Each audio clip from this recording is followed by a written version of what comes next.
vibe, we shine on the light. We all over the world, Chatnite Africa. We all over the world, Chatnite Africa. Welcome to Chatnite, we bring you good vibe, we shine on the light. Welcome to Chatnite, we bring you good vibe, we shine on the light. We all over the world, Chatnite Africa. We all over the world, Chatnite Africa. Welcome to Chatnite, the only place that we give you good vibe. Chatnite Africa. Welcome to Chatnite, all over the world we are shining the light. Chatnite Africa. Welcome to Chatnite. Hello, everyone. Welcome to this edition of Voices of Africa on Chatnite Africa. My name is Divine Nchamukong, and I am anchoring this broadcast from Washington, D.C. metropolitan area. Growing up in a village in Africa called Bali, we were repeatedly told that necessity was the mother of invention. Yet, so much needs around, it did not matter or seem like much was happening in the area of inventions to respond to the challenges we faced every day. Things appear to be changing. With just primary school education, Eric Jaitzeka locked up for 2 years because he was thought to be a separatist. Caught in Cameroon, Amber Boy now thrives. He thrives because in problems, he sees solutions. He thrives because he provides homegrown technology to he thrives because he provides homegrown technology-driven solutions. Ladies and gentlemen, that's the guy we're about to meet, Mr. Eric Jaitzeka. But before he comes on, you may want to watch why I brought him on the show. Watch this.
There is that's Eric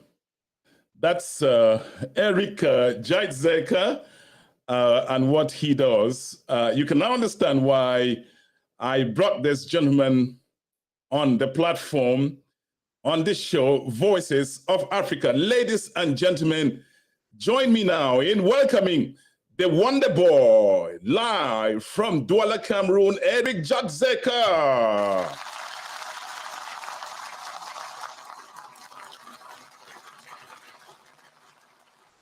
Eric Jaitzeka, you are truly a wonder boy. Welcome on Chatnite Africa. We're glad to have you connecting live from Douala. How are you today? As you can imagine, Eric Jaitzeka is connecting from Douala, and we will be having him answer some questions. He was locked up. He was locked up in Cameroon because he was thought to be an Amber Boy. We will be inviting Eric Jaitzeka to come back in because apparently he has connection problems.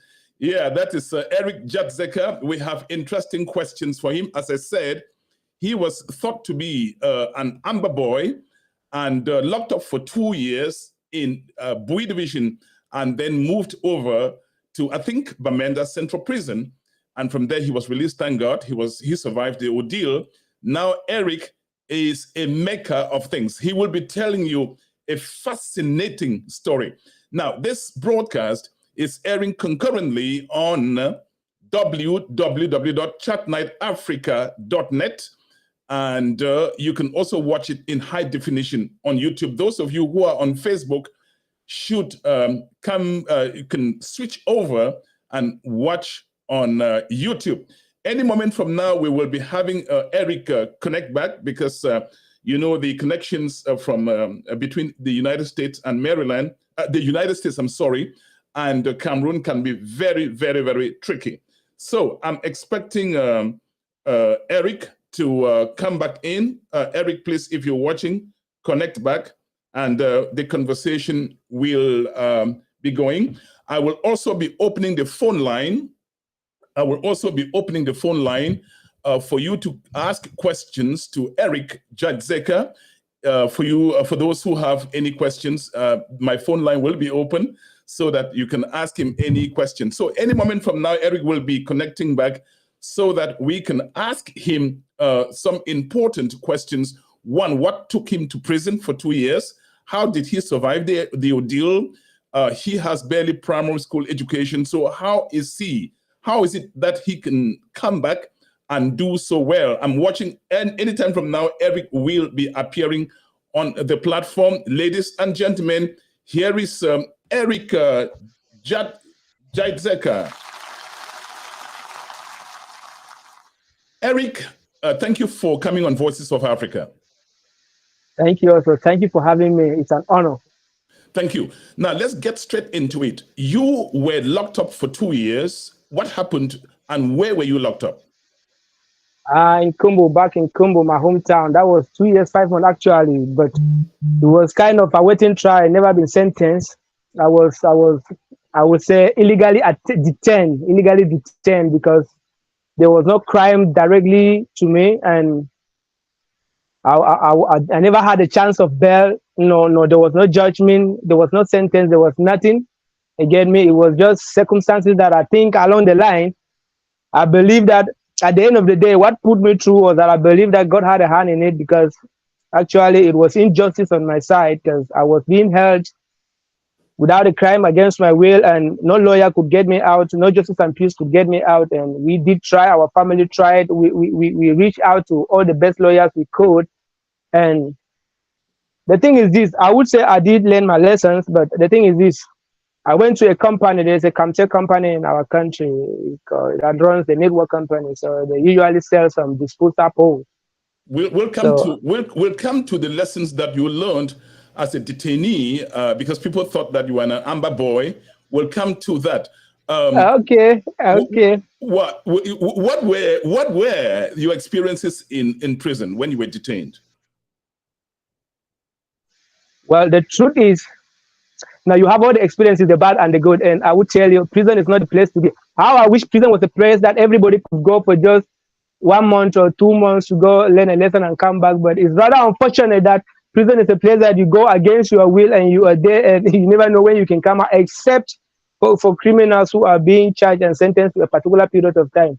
So, but when you are in a waiting trial, like my fate was like, you are in a place you don't know when you will ever be out. It's a different experience. It's a different experience. Now you leave prison, and then, so how did you find yourself to become? How did you become a maker of things, and what do you make? Well, I've been an iron worker, I would say, all my life. Because at my 37 years, I've been into welding for 20 years right now. So you see, welding has always been my life. But I've been a normal welder like any other welder in Cameroon. We have thousands of welders and across the Africa, millions, hundreds of thousands. So, but like I've been doing what every other welder in the country does, like welding the normal iron doors, the motor gate, the agricultural machines, the staircase, the balconies, the window protectors, and so on and so forth. So, but then again, it was 2016 that I dived into automobile because I have so much passion for cars and motorcycles, particularly the American chopper types of cars, bikes, and you know, they don't come to Africa common, and they don't even come to my country. As a matter of fact, I haven't seen a chopper in my country up to now, up to date. So before we get to the specifics, this is the question that many people asked me to ask you, or told me to ask you. Are you a better person or a bitter person after leaving prison? Why didn't you take your gun and go to the bush? No, because hey, the thing is, first of all, I have love for humanity, and first of all, I love my life that much, and I believe I have a lot to offer to the world. And going the other way, I will not be able to give that to the society and to the world. And having a lot of visions on my head, a lot of things I need to be building. Like prison was already enough killing for me to slow me down. So luckily for me to have my freedom, nothing could stand on my way again. There is nothing. That is how much passion I had. So yes, I was angry at the system, but what was going on? Well, many people have their reasons of joining, but I never. The truth is that what happened started while I was still outside before I ever get locked up. So why is it that I had no reasons to? Yeah, Eric Jaitzeka, why is it that you have so much, you feel that there's so much you can offer society, and lots of young people feel so dejected, so despondent, hopeless? What is it that fires you on? I would say it is self-will, self-belief. Those are the first two things that are first thing first.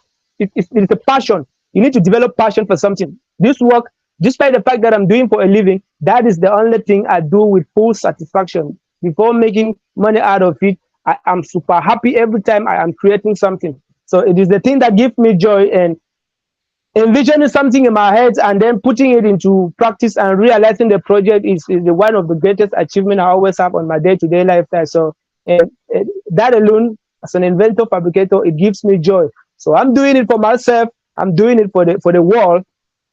I'm doing it for the world. So it's just about passion. And many people, I believe, don't have passion. We love Chatnite Africa. You are watching Voices of Africa with this wonder boy, Eric Jaitzeka, connecting live from Douala, Cameroon.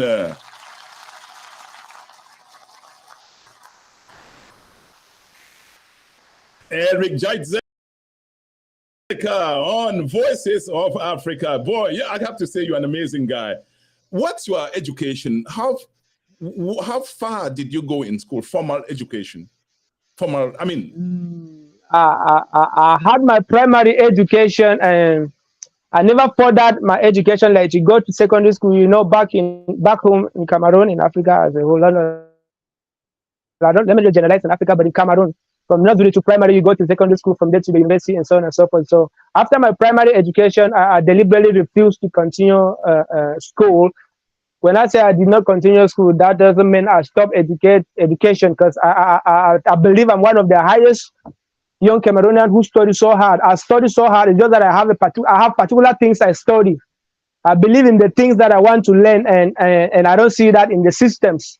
They are not being taught in the school system. So, and I do my personal research. I read the books that I think will benefit me and will guide me in my direction of what I want to become. And of course, I know what I want to be in the future.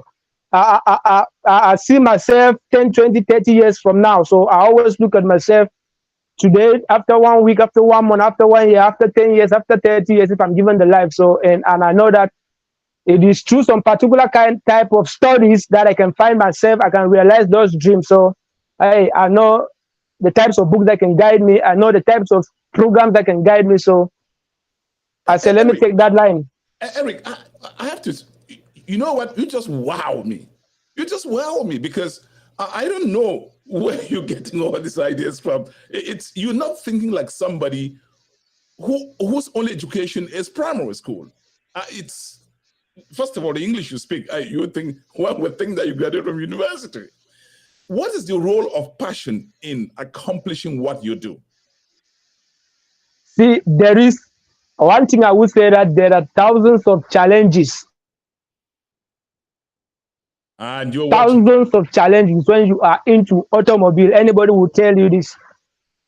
But as I was saying, passion is the only weapon you use to beat any doubt, any difficulty, any challenges. You are watching Voices.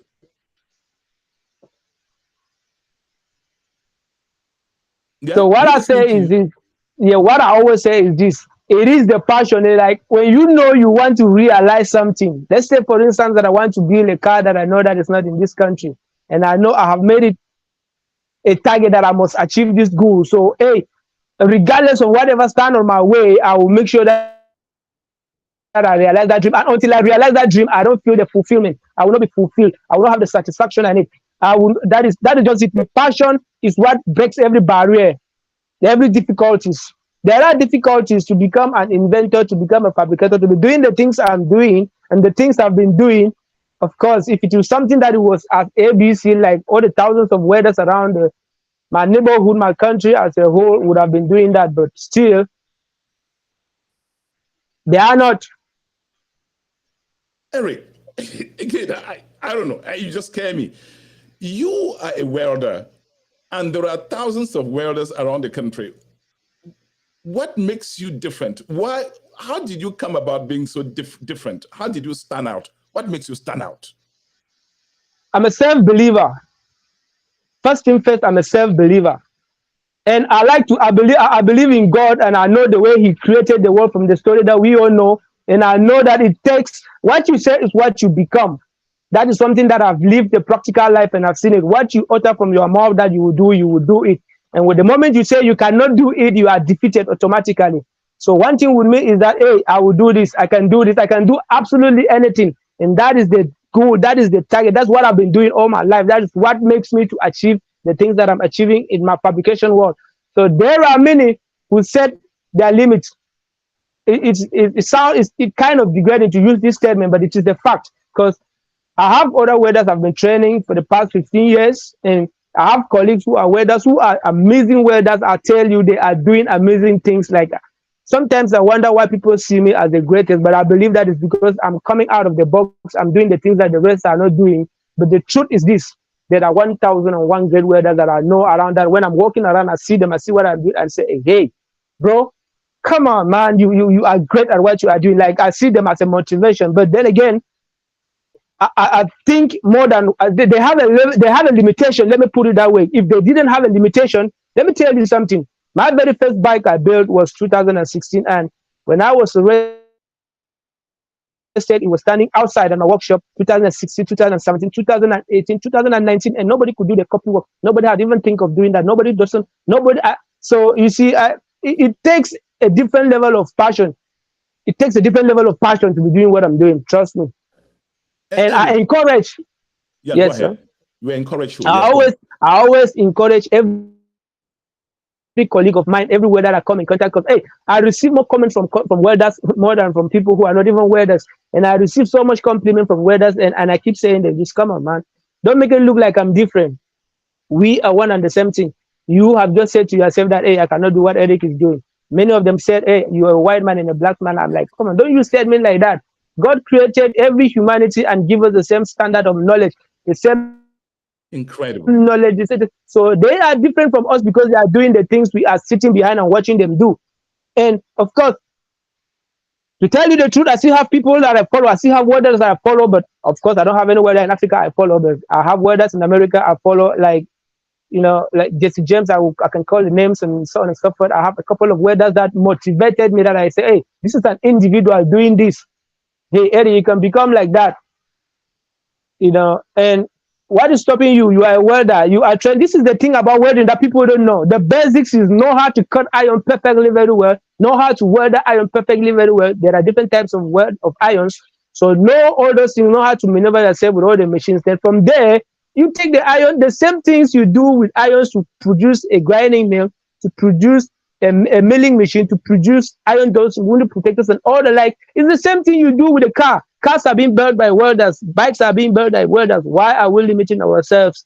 So, and that is where I said, no, hey, Eric, you can do anything with iron. You can just do anything with iron. It's simple as that. There is nothing difficult in it. As a matter of fact, my wishes were to come true. The next 10 years from now, we should have welders who are like me and more, even 10 times better than me. Because there are welders who have tools that I don't even have them.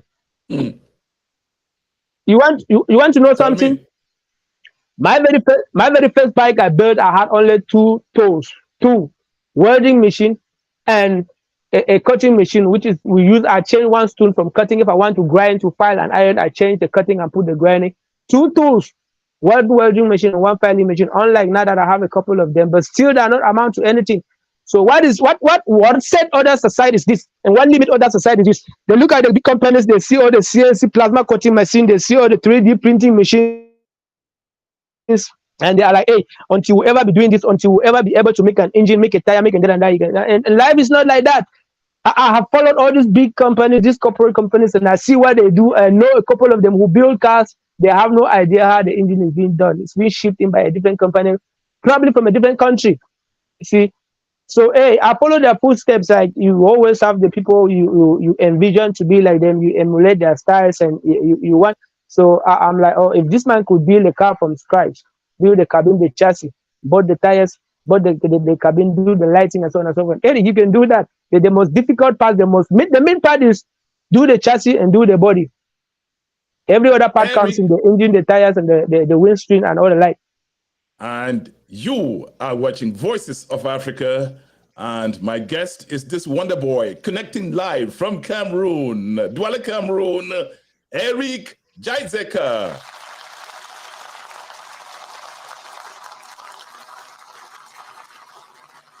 I am blessed to be here, sir. Eric Jaizeka, now talk to us. What are the products that you build? What do you build that just wow people? Everything automobile. What sets me now, this is the fact that even my apprentices, they tell me on a daily basis, Patron, you are different. Patron, you are too much. Patron, you are scaring us. We don't even think we can ever make up to your level, because I'm not building a particular brand of bike. I'm not building a particular brand of car or tricycle. I'm polyvalent. Let me put it that way. I build anything that I want to build. Yeah. I build anything that I want to build. If you tell me that you want something, I will do it. If you like, you want a skyscraper, a 20-story building, done with iron, I will do it. Have I ever done it before? No. Can I do it? 1001%. Oh my goodness! You wrote to me something about the mindset of Africans. Do you want to share what you sent me privately? I want to speak to Africans, young people like you who are watching you. Yeah, I always like to talk about that, because the thing is this: to change the mindset, we have a lot of things like, despite my beliefs, despite my self-will, my pursuit, I would say there are books that enlighten me. Trust me. I will encourage them to read books. There are books there. I know somebody made a slang the other day. Somebody made a slang the other day that if everything written in the book was real, the teachers will not, or the writers will not be writing books to sell again. But the fact is this: treasures and gold are hidden in many books. You just have to get yourself the right books that can shape you to the self. But changing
to understand that when you know your frequency, try to operate on your frequency, on a higher frequency than to be on a lower frequency.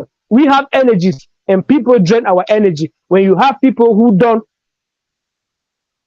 function up to your standard, if they're bringing you down, like me, for instance, the first time I told my colleagues that I'm going to build a motorcycle was, I think, was 2015. We were in a meeting, Welders Association, and I think I was a secretary. Yes.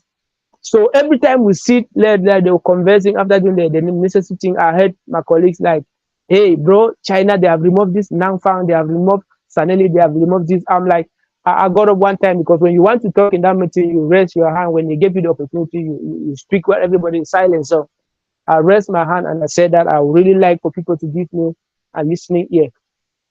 What did you tell them? What did you tell them? I tell them that, listen, we are all welders. In everything that the Chinese are doing, those bikes are being built by welders. And if you people keep standing here every week and I am talking about Nangfang, Saneli, hijack, and like talking like this, there's some things coming from somewhere that you cannot do, I don't think I belong in this circle. When I told them I was going to build a bike, everybody laughed at me. Trust me, it was one person who believed in me, but the rest laughed at me. They thought you were crazy. Let me come back to that. I have my title from day one, Ericometer. Like, this is Ericometer fabrication. You look at this, you see EMF, right, Ericometer fabrication. I've been running on this since 2014. So that has been my title all the way from Congo. In short, as I started welding. So, and they don't call me Ericometer. They call me Ericomentor. Ericomentor, that I'm mentally derailed. How can I be saying that I'll be making bikes for what, in which country? I'm like, come on, bro. We have all the tools at hand. We have all the materials. So what is stopping us? How can you keep saying that this and that? You're buying this bike, you're planning to buy the other one next year, and you're a welder? Come on. You're burying yourself in a box. So when I told them I was going to build my bike, they all laughed at me. They called me a recommender, and it didn't. I gave them 1 year. Trust me, it never make 6 months. I started my bike and I built it. I realized the project, and they were with wise hair face open, like, he meant what he said. And many believe in me from then. And I built my first bike, build my second bike. As a matter of fact, my personal bikes are built to it, not to talk about the ones I've built for the customer. So, you have to make people to believe in you. Right now in my country, I've made people, like I'm having customers all around calling me. I keep saying it, that I'm the future of automobile in this country, because I'm ready to build any car for anybody, any model of car. I'm ready to build any model of bike for anybody. And I want every other welder to see that as an ABC. If Eddie can do it, we can do it. So I just want to be a motivation to them, like a role model to them, for those who think it is not possible. Okay, we will be right back in a moment. We love Chatnite Africa. Keep watching Chatnite Africa. And my guest is Eric Jadzeka. Ladies and gentlemen, we will have a 4-minute interlude of music. And the guys I'm going to introduce to you now, you're going to be listening to Laza Shadzeka and his friend Bilis Nkaji. Laza Shadzeka and his friend Bilis Nkaji. If you're organizing any event in Maryland or in the United States, you can get these guys, you can get them, come play there. They are thrillers. Literally speaking, they are thrillers. Now listen to this rendition of Charles Lembe's song, I Will Be Right Back.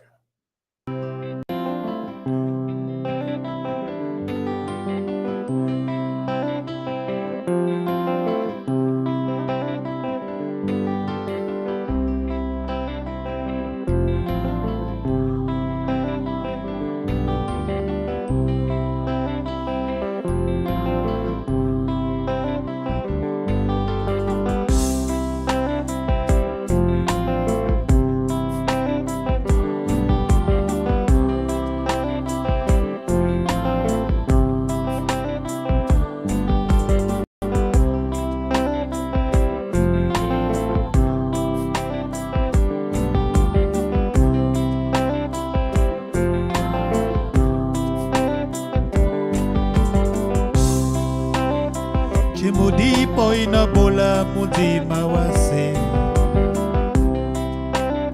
Jema musango mo titi no Jemo yebiso siye na itaba mo na mo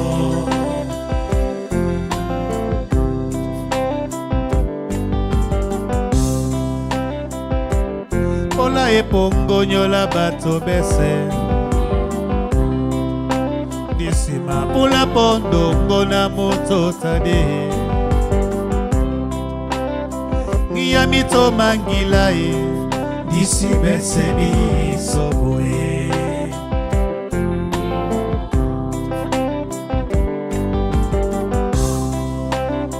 Enya kisabe Pondo moto Maombo manibole Mongo pene pasie Manyaka mabukiye Mabukingo manyamae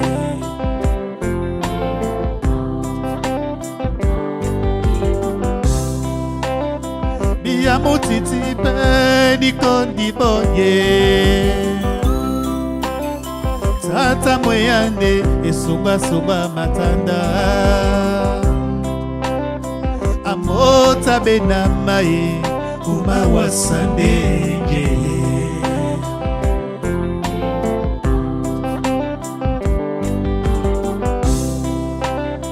Biya mutiti pe nikondi boye Tata mweyande esumba matanda Amota benamae Umawasandenge Oni ugwa sonde Noipe mea Osetelete Ngeya pe wapobe Undi mawase Wande pungumbele Nisoma tondima Matoi mandokie Oni hongwa sonde Noipembea Oh, eseteleteye Keyape wakube Mundi mawase Mwande pungumbele Nisoma kundima Matoi mandokie Oni hongwa sonde Noipembea Oni hongwa sonde Noipembea Oni hongwa sonde Iwe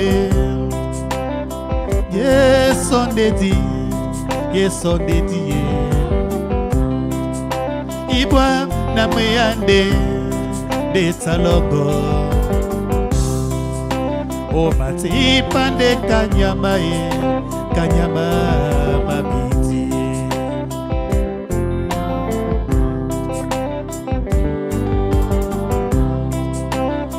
Yes on dedi Ibam na meyande De salongo O mati pande kanyama Kanyama mabiti Kanyama mabiti O mati pande kanyama Kanyama mabiti Kanyama mabiti O mati pande kanyama Kanyama mabiti Oni hongwa sonde Noipembea O setelete Ngeyape wakube Mundi mawase Mwande pungumbele Miso matondima Matoi mandokie Oni hongwa sonde Noipembea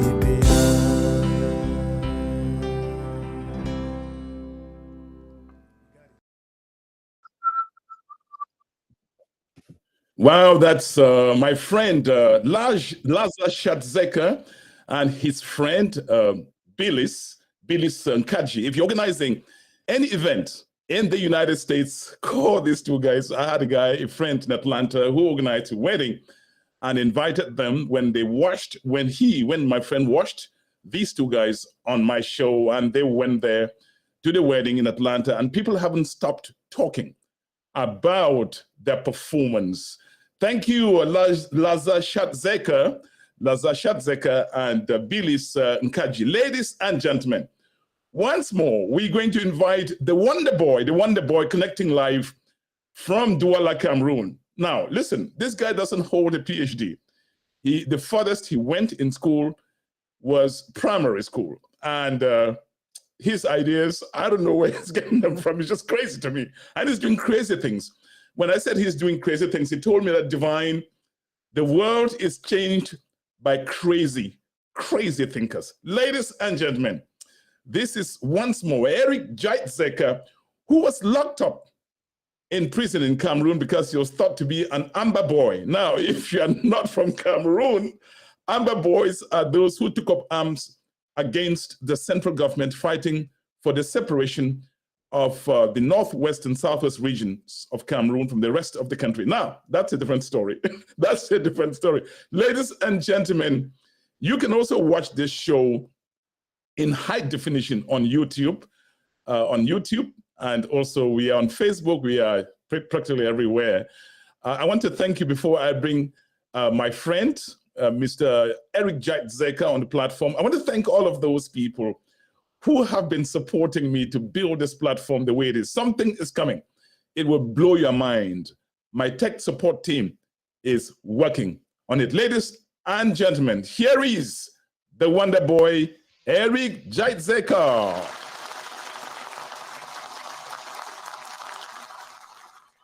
Eric Jaitzeka, you decided to build motorcycles. And there were motorcycles in the Cameroonian market before you came about doing yours? What's the difference between what you do and what was there before yours? All right, thank you. That's a very good question, and to be frank, that is one of the things that lead me to building bikes, is because, I have always been about finding the solutions to the difficulties, to the problems that our people are facing, starting from way back on whatever things I've been doing before the automobile stuff began. So the thing is this, like I said earlier, choppers bikes, like American bikes, are not bikes that are common in our country. But let me first of all answer your question directly. The Chinese bikes are built not to last. Trust me, they build their things with a business mindset for you to just buy the thing, maybe 1, 2, 3 years, it dies, and then you come back to the market. And me, my passion for building is to first of all give our people something that will last.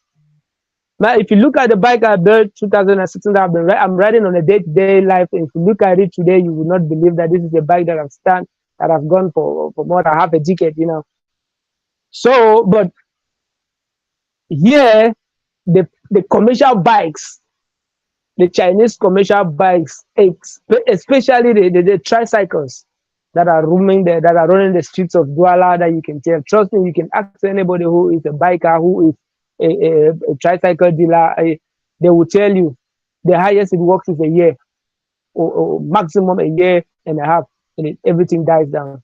Simply because they know what they are doing. Of course they are. I respect them for what they are doing, trust me. But they put a lot of economics. They have their reasons for doing that. But this is where I step in.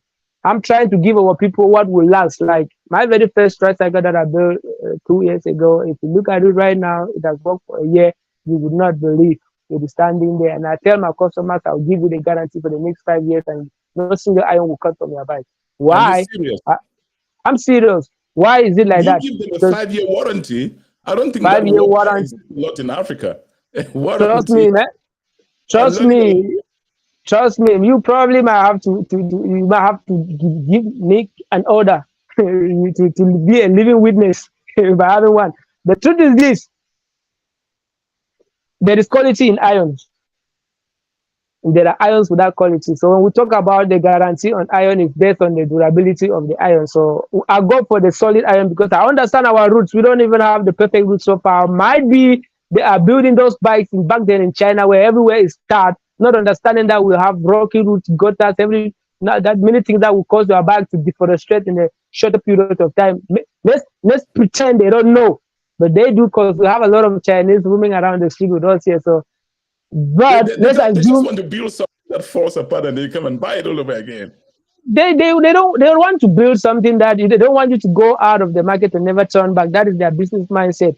And when I come in, I'm coming in to give our people what will last long. Like it will be my pleasure for you to buy a bike from me and use it for 10 years. Now you are not only building bikes, you are building ambulances. What is it that drove you to start building ambulances? Boy, come on. And I'm going to show a picture, a video of that. I'm going to put on that video so that everybody can see what I'm talking about. It's just not throwing words around. We're talking reality here. And I want to tell you that if you know somebody, whether in Liberia, whether in Malawi, whether in Nigeria, Ghana, I don't care, who is making a difference. This is a guy who just graduated from primary school and is beating those who have engineering degrees in universities, parading out, they're looking for government jobs. Anyway, so yeah, go ahead. So if you know anybody who is making a difference, let me know. My address, my email address is chatniteafrica@gmail.com. Chatniteafrica@gmail.com. The phone line now is open. 240-603-7367. 240-603-7367. If you have a question for this wonder boy, Eric Jaizeka, please dial in now and ask him. He will answer. You're watching Voices of Africa on Chatnite Africa. My name is Divine Chamakong. I'm anchoring this broadcast from the Washington, D.C. metropolitan area. I do it with passion. He does what he does with passion. And this is what passion accomplishes. Yes, Eric Jaizeka. So you asked me a question, what prompts me to build a motorcycle Absolutely. ambulance? Well, the truth is this, like I told you earlier, I build everything. I build anything you want. Of course, anything legal, because there are things that are Yes. illegal to build. So now, you know, it's not every health center or every hospital that can, because of our economies, that can purchase a bus ambulance. That big bus ambulance could probably cost 20 to 25 million or 30 or plus or more, you know. So, but now I'm always like, okay, can you bring in something that an average person can use and it serve the same purpose? Yes, that's where I step in. Now there are health centers around that. Sometimes they have a patient in a critical condition and they might not have all the equipment in their health center that can really save the life of that person. I know that at the end of the day, it's God who saves life, but at the end of the at the human level, there are things we do to prevent the unforeseen. So let's take for instance that you are in a rural area and you have a patient that is and you have a patient that is in a critical condition that needs an oxygen, or maybe they're taking him from the village to a city. Of course, there is no car, there are bad routes, and you can use that motorcycle ambulance. It is equipped with an oxygen and with a couple of medical things like the water drop bottle that you saw it, and there are medical box with a nurse accompany them. They can take you from one hospital to another. That the bigger hospital that they can use more equipment, and it is cheap because it's affordable. Any health center can afford that. Secondly, like in a city like Douala, it is small in size, not as big as a 19-seater. So you know it will find its way through traffic to maneuver through shortcuts, and you can find yourself in a place that you can rescue a situation. Like maybe an accident occurs somewhere, somebody can use that for a business, even regardless of the hospitals and the health centers. An individual can still build them for business. Like just have your call. An accident occurs somewhere, somebody is critically down. I'm going to be showing a video of what you do, a 1-minute video. But before I get there, Eric, tell me, when you see these young people who graduated from school and they're complaining that they don't have government jobs, that young woman, that young man who couldn't continue school, even right through primary school, continue through primary school because the parents are poor, what's the message you have for them? Well, one thing I will tell them is this. First thing first, I will recommend anybody who is listening to this to go and read a book by Robert Kiyosaki, Rich Dad Poor Dad, and you will learn a lot about school. Like it baffles me why people complain about the government not. Come on, I did my research a couple of years back, and I'm like, how many universities are in Cameroon?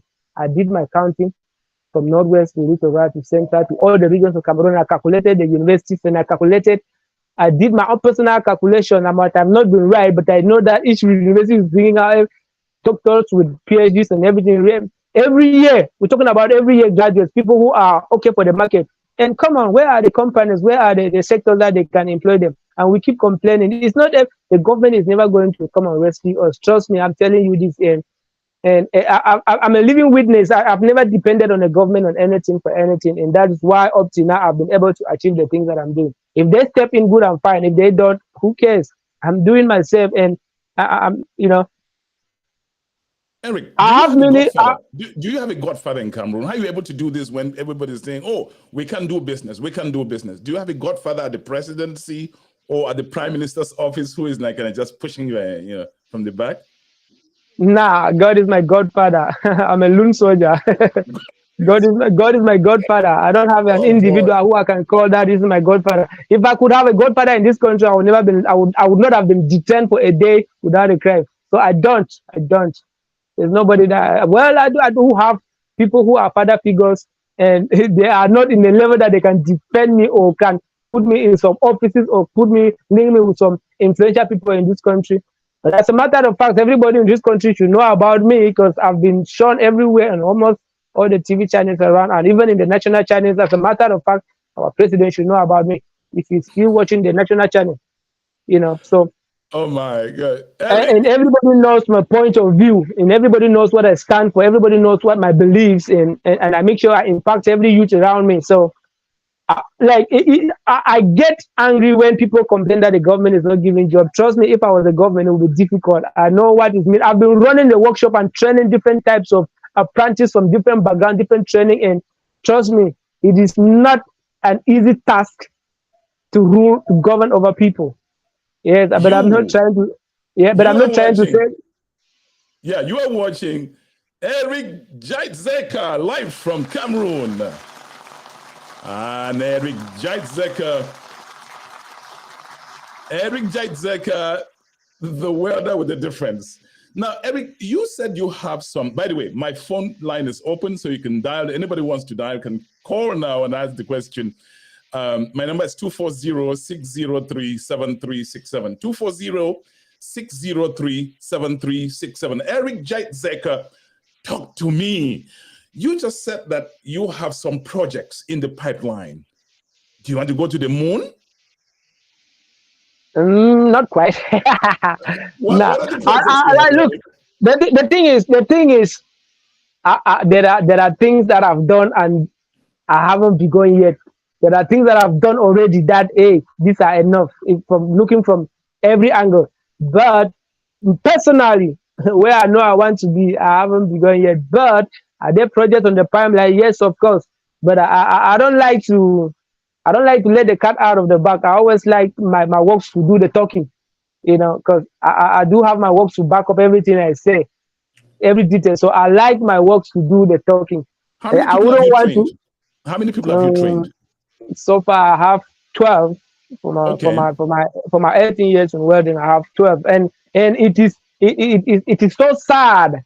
It is so sad that we are still talking about me training only 12 people. I'm talking about the ones that have graduated, though. I wouldn't talk about those who come and run on the way, because now most things. This is something that I would really like to point out, because I would tell you that most of the apprentices that I've trained that have graduated are people who knew what they wanted, who deliberately comes that they want to be trained. And these are the things that most parents they forget. They omit, they don't put into practice. They're missing out, and it's causing a lot of troubles, a lot of failures in many youths. Like, just because you, Mr. Divine, you have your son, we are in the neighborhood, your son is a priest, and I'm trying to compete with you as a father figure. I want my own son to be a priest, so that they call me a father of a priest. You see where I'm coming from? So now your son who was to be a footballer, probably be the best footballer I will know in this country, that's probably Samuel Eto'o. Your son who would have been like Samuel Eto'o, you force him to go and put him in a priest school to become a reverend father, which was not his call. Like, we have our individual calls. We have the things we are destined for. God created each and every one of us with a great talent. Everybody is talented. Everybody has a gift. You see, so, but parents, like, I wouldn't even blame the youth and people who are jobless and people who are not doing what they like. And many people are in their business and they are not happy. That was not their call. They were put into that position because of their parents. They were put into that position because of the pressure from their friends, from the neighborhood, from the society. But I keep saying, you have to be doing what you love doing. You have to be doing what you have passion in. Like, I don't consider myself working. I consider myself living the dream. I don't even know any young body at my age that work more than I do. People say you are working too much, you need to be resting. And I tell them, I'm not working. I'm living the dream. You see, when you love what you are doing, it is not work. Trust me. I can work from morning to evening, 24 times 7, 1 week later. That's how I work all my life. I'm operating from home. That's how I look. I work. You don't see me anywhere. If you see me in the street, I'm out to buy iron. I'm out to go check work. I'm having a meeting, a business meeting with somebody. Apart from that, you will never see me anywhere. When do you have time to go take a beer? I don't drink beer. I don't drink beer. Trust me, you'll be surprised to hear this. I don't drink beer. As a matter of fact, I've been taking a little bit of wine, just a piece of it, a little bit of alcohol, but of recent, for the past 4 months or so, I haven't taken any bit of alcohol, and I pray to God I never take it anywhere from now on. So okay, Eric, we will take a moment to show people what you do, and then when we come back, your concluding remarks will be a message for parents. You are watching Voices of Africa on Chatnite Africa. My guest is Mr. Eric Jaitzeka.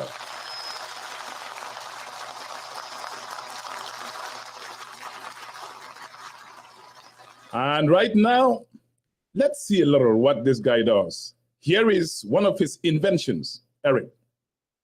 Box Chevy. Now you will like this.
Honestly, I have to say, when I asked to interview Eric, I knew we were going to have a great conversation. I didn't know that the conversation would be this sweet.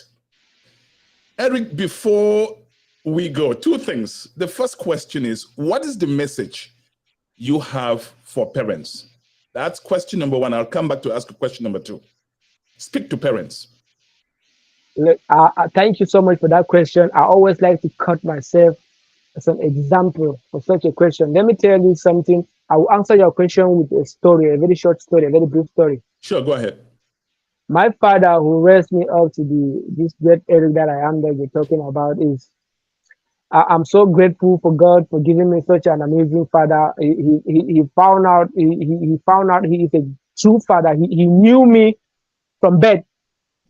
So after my first school living certificate, after my primary education ended, like he was ready to send me to any college of my dream. And I said, I'm not going to any college. I never wanted to go to school. All my uncles, my paternals, and my maternals, they try everything within their power. I said, no. What I really see myself doing, I'm not seeing any of our schools teaching that. And I don't plan on going to school because I will not have that achieved in school. So they asked me, what do you want to do? This is a sad thing. I was like, something cut my tongue. I never know what I wanted to be doing, but I never wanted to go to school. And this goes on for like 1 month something, asking me this question every day. And I could not. So I really troubled the man. My father, I really troubled him. So he said to me one day that after he had chosen my work, he said, this is a child that from bed, he has always been with irons. You send him somewhere, he's carrying iron, he's in bed, he's with iron, they're washing his clothes, irons everywhere. So now that he said he wants to study handwork, but he doesn't know what to do. What can I do? So this was how he came about with welding. When he talked about welding, I said yes. So I'm grateful that he chose that. Like, I don't know what I would have become. Like, maybe I would have been one So million what's the message guy. you have for parents? What the message I have for parents is this: always take a look at your children. Parents know best at what their children are good at, because they know best what you are good at, like a gift, what you'll be good at in the future. So from there now they can groom you towards that direction. Yes, parents can still choose careers for their children, but when you are about to choose a career for your children, you need to start shaping them towards that career. Let them build them, have that passion for that particular domain. So that at the end of the day, when the right time comes, when they are about to excel in life in the particular domain, it will not be something like they're doing the forcing them, they will do it out of love. So parents should always study their children to see what they are good at. And they should never force anything on their children. They should never be like, you must be this, you must be that. No, they have something they come up from their stomach with, from bed with. You know, every children, they have that. Chatnite Africa. Keep watching Chatnite Africa. Eric, so many people are watching you right now on YouTube as well. This broadcast will be on YouTube. Please, if you tell your friends to go subscribe on the YouTube channel, we'll be grateful for that kind gesture. Tell all your friends. I know you have huge groups. Tell them. Go to YouTube, hit the subscribe button. I will do that. Trust me, I will. Now, my last question to you on this show. So many people across Africa are listening to you. We blame the West for everything. Blame white men. Blame France. Blame this. What is the message you have what is it you think is the responsibility that we as Africans should have? The blame game and play it better? And no, we don't have to keep blaming people. We blaming people, we will be losing our vision. We have to just see ourselves where we want to be and work towards our goals where we want to be. Like if the Americans are doing what they are doing, it is on them. If France is doing what they're doing, it is on them. Well, that might be it might be true, but that has a lot to do with the leaders that are running the African countries. But as an individual, every individual in the continent as a whole has a role to play in as far as developing their country, developing their continent, developing their whatever. So we all have a part to play. And I'm playing my part, and I believe if everybody is playing their part at that domain, there will be no room for complaints. There will be no room for the blame game. You know, there will come a time that everybody now, nobody lives forever. That is a fact, and this is what I always remind everybody. You know that we are on a journey, and we are a very global village. I don't know why people take it as a big deal, because nobody will be here in the next 1,000 years. Nobody will be here in the next 500 years even. So, but for the short period that we are here, we can better ourselves, and we don't have to look up to others to be something. Now, the people we are looking today, like the world leaders, they were babies being pampered a couple of years back or so. And the people will be looking in the nearest future are still children that we are giving birth to them right now. So we are the ones to change our mindset. We are the ones to make Africa what it should be. But if we divert our attention from blaming the Western, like I, for once, I have many American friends that are white, and nothing I've received from them apart from love and support. You see, and I have received that also from many Black Africans, those homes in abroad, as well as you also receive hate and so you see, life is full of that. You have good people and bad people everywhere, but should you focus on that? No, focus on yourself, work on yourself. Each individual should work on themselves. That is my main belief, and that's the message I can pass on to the world. Like, I believe I can make a world a better place. As an individual, I myself, I believe I can make a world a better place. It starts from you and I. There is no Superman somewhere who is going to come and make Cameroon a better place. There is no Superman somewhere who's going to come and make Africa a better place. Now, if we think that some world leader somewhere, some African leader somewhere, or some president somewhere, or some whoever, for the powers that be, they have their own issues they're dealing with. But we all have our own issues we are dealing with. But we can change from starting from homes, starting from our environments. Thank you. Thank you so much. And you still have one last thing to say, 30 seconds. All right. I have a lot of things to say, though, but if you give me 30 seconds, I ask you, okay. I will see I'll you. Give you 2 minutes. I'll give you 2 minutes. Thank you very much, sir. Thank you very much, sir. And like we're talking about other people to follow us on our groups and our shares. Like many people might have the opportunity to come across me now, but they will be amazed if they follow me on Facebook and on YouTube, get to see the things I'm able to do at my level. And the reason I will really employ anybody to follow me on YouTube and on Facebook is this. If you see the things I'm able to do that I've been doing as an individual for the past years, and all the bikes I've built, all the like we're talking about 9, and I think when I'll finish the 2 that I'm going on right now, will be 11 at my level. Then you come to think of it, if other Cameroonians, if we could have 20, 40, 50 Cameroonians doing what I'm doing, where are we going to be in 10 years' time? Our future is in our hands, not in somebody else's hands. So I believe that what I'm doing, I believe that it will be something great in the future. It is something great already. I'm not looking down on it, though. I'm grateful for how far I've come and where I'm going. And I believe with the support like this you are on, because this is a very great support to really bring us out. And I'm so super grateful for you for doing this, because this is an opportunity that I don't even know how it comes about, like every other opportunity I've had, but I just believe that God has a way of doing things. He had to link you and I, like, hey, and I believe many people are going to come across me just because of your platform, this amazing platform.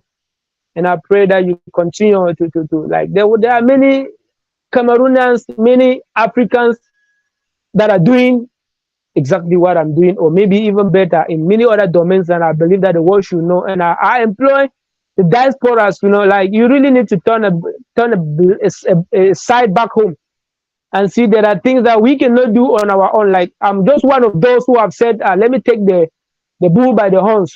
I'm not going to sit and wait for some people to come and bring in some funds before I start doing what I'm doing. I will do it at my level. with or without people. Trust me, I'm not being proud, but I'm just letting you know how much determined I am. Do I have challenges? Of course, everybody have challenges in every day-to-day life. Are those challenges going to stand in the way of my dreams? No way. They don't even stand a chance. You see, so that is how much force I have for the drive I have to keep pushing to go to to the certain level I want to be.